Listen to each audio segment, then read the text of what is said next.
The feminine version of irrational. I'm making a record, I replied. There's a difference. I hung up before she could answer. My lawyer called 5 minutes later.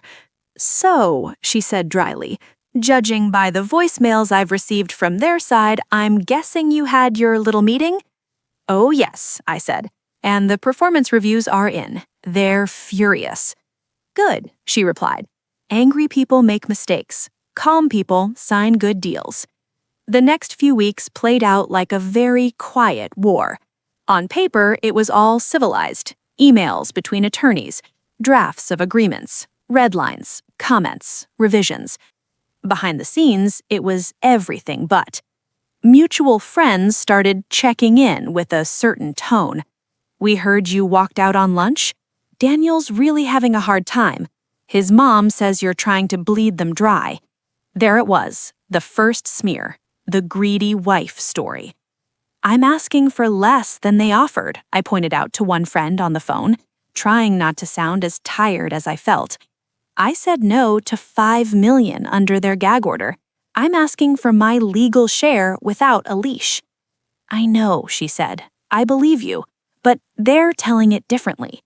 Of course they were. That's what powerful families do. They don't just fight you in court. They fight you in living rooms, in group chats, in whispers over wine. I realized something then. If I stayed quiet, their version would win by default.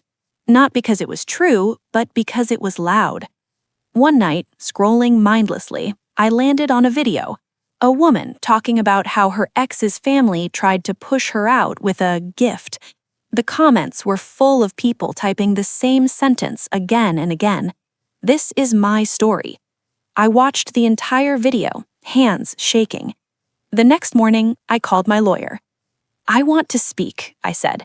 Not with names, not with details, but I want to tell the truth about what happened to me. Not for them, for me. She was quiet for a moment.